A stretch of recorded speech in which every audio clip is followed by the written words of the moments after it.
मरने के बाद कोई भूत क्यों बन जाता है? फसल अच्छी हो जाती तब भी किसानों के हिस्से अप्यासा बदले की भावना लिए क्रोध, द्वेष, लोभ, वासना आदि इच्छाएं और भावनाएं मन में लिए मरने वाला शख्स अवश्य ही वो भूत बनकर भटकता है।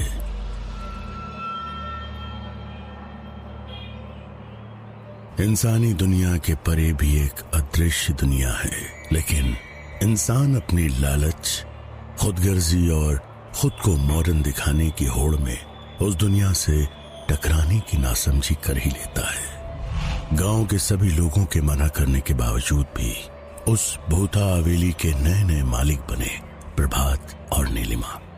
अपनी पहली रात गुजार रहे थे और अब सोने की तैयारी कर रहे थे। प्रभात इस वक्त नॉवेल पढ़ने में बिजी था और वैसे भी 21st सेंचुरी में प्रभात जैसा एक मॉडर्न बिजनेसमैन ऐसी भूत प्रेत के लॉजिकल बातों पर कहां यकीन करने वाला था। इतनी बड़ी जमीन, वो भी इतने सस्ते दामों में हासिल कर लेने और अपनी फैक्ट्री स्टैब्लिश कर लेने के बाद प्रभात को अपनी बिजनेस स्किल्स और कॉन्टैक्ट्स पर गर्व हो रहा था। वीरानगढ़ एक ऐसी श्रापित और मनहूस जगह थी कि जहां के किसान जी तोड़ मेहनत के बाद भी मुट्ठी भर अनाज में अपना घर चलाने को मजबूर थे। अगर फसल अच्छी हो जाती तब भी किसानों के हिस्से में थोड़ा ही आ पाता था, बाकी अपने आप सड़ जाता था या उसमें आग लग जाया करती थी।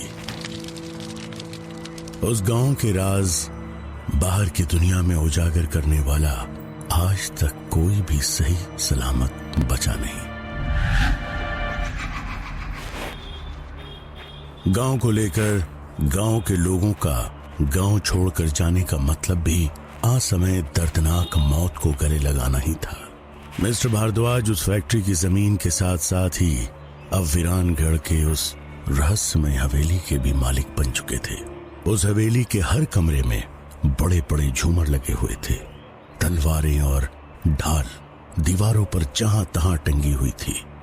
उसे बनाने में ज्यादातर काले पत्थर का इस्तेमाल हुआ था और लगता था कि वो कोई पुराना राजमहल था। वहां के माहौल में मनहूसियत ही मनहूसियत फैली हुई थी। वो शानदार हवेली जो बरसों से बंद पड़ी थी किसी शमशान की तरह वीरान लग रही थी।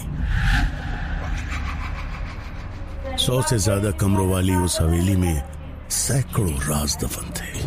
प्रभात, क्या तुम्हें नहीं लगता कि यहाँ सब कुछ बहुत अजीब है? मैंने गांव वालों के मुंह से भूत प्रेत की बातें सुनी हैं। मुझे बहुत डर लग रहा है। नीलिमा ने अपने पति से कहा। हंसते हुए प्रभात ने कहा, नीलिमा, तुम कब से इन दक्यानूसी बातों को सच मानने लगी? इस गांव के सभी लोग अजीब हैं। उनकी बात छोड़ो।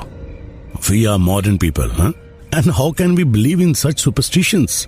हम इन गांव वालों की तरह कम पढ़े लिखे और पिछड़े हुए नहीं हैं। देखो, हमारी फैक्ट्री भी बिना किसी प्रॉब्लम के स्टार्ट होने को है। हवेली की सफाई भी हो चुकी है। फिर भी तुम क्या बेकार की बातों के पीछे पड़ी हुई हो? क्या तुम मुझे ये नॉवेल पढ़ने दोगी और ये फालतू की बातें सोचना बंद करोगी? I think you need rest, okay? तभी उस बुतहा हवेली के कई सारे दरवाजे एक साथ जोर जोर से बजने लगे। लाइट्स अचानक बंद चालू होने लगे। इससे पहले कि वो दोनों कुछ भी समझ पाते, अजीब अजीब सी आवाजें आने लगी।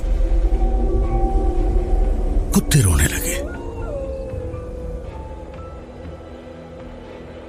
प्रभात ने अपनी पत्नी नीलिमा को समझाते हुए कुछ कहा। डरने की कोई बात नहीं डार्लिंग, यहां इस तरह की आंधियां चलती रहती हैं और जानवरों की आवाजें आती रहती हैं। लेकिन प्रभात के ऐसा कहते ही उनके कमरे में लगी बड़ी सी पेंडुलम क्लॉक की आवाज उस हवेली में गूंजने लगी। रात के ठीक 12 बज चुके थे। घुंघरूओं की आवाज सुनाई दी और कुछ ही देर बाद नीलिमा ने देखा कि लाल जोड़ा पहने हुए एक औरत उसके सामने से बहुत तेजी से गुजरी। क्या यह नीलिमा का वहम था या सचमुच उसे वो औरत दिखाई दी थी? पता नहीं, कहां से नीलिमा के गालों पर खून की बूंदें टपकने लगी। अब वो हद से ज्यादा डर चुकी थी। जो भी हो, नीलिमा ने प्रभात को उस औरत और खून की बूंदों के बारे में कुछ बताना चाहा, लेकिन डर के मारे उसके मुंह से आवाज ही नहीं निकल सकी। कमरे में अचानक लाल रंग का धुआं फैलने लगा और अजीब सी चंपा के इत्र की महक आने लगी। प्रभात, मुझे बहुत डर लग रहा है, हम दोनों को ही यहाँ नहीं आना चाहिए था। घबराई हुई नीलिमा ने अपने पति का हाथ पकड़ते हुए कहा। कमरे का टेम्परेचर अचानक से बहुत कम होने लगा। ये इत्र की खुशबू और ये धुआं सब कहां से आने लगा? अचानक इतनी ठंड क्यों लगने लगी है? यहाँ कुछ तो गड़बड़ है, मेरा दिल बैठा जा रहा है। नीलिमा ने आगे कहा।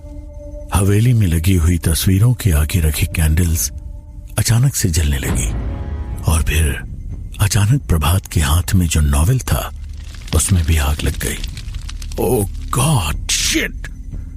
प्रभात हड़बड़ाया। अब डर का एहसास प्रभात को भी हो रहा था। कमरे में अचानक कुछ लोगों की जोर जोर से हंसने और रोने की आवाजें एक साथ आने लगी। इससे पहले कि वो दोनों एक्ट कर पाते, उनका वॉकिंग साइज बेड गोल गोल घूमता हुआ ऊपर सीलिंग से जा टकराया और टूट गया। जोर से धड़ाम की आवाज आई। नीलिमा और प्रभात दोनों ही करीब 20 फीट की ऊंचाई से जमीन पर गिर पड़े थे। वो दोनों पूरी तरह करा रहे थे। नीलिमा की कमर में चोट आई थी और जबान पर दांत टकराने की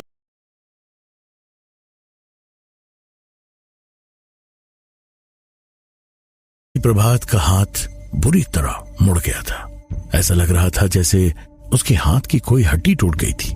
उसकी पीठ पर भी चोट आई थी, वो भी पूरी तरह तड़प रहा था। इसी बीच उनके कमरे में रखे फर्नीचर और बाकी चीजें सब एक एक करके हवा में उड़ने लगी। उन दोनों के दर्द से रोने की आवाज के साथ साथ कमरे में कई लोगों की हंसने की आवाजें जोर जोर से गूंजने लगी। ये सब देखकर दोनों की रूह कांप गई और बिना देर किए वे दोनों लड़खड़ाते हुए कमरे के बाहर भागे और दरवाजा खोलते ही बड़े से मकड़ी के जाल में दोनों उलझ गए। नीलिमा और प्रभात मदद के लिए जोर जोर से चिल्लाने लगे।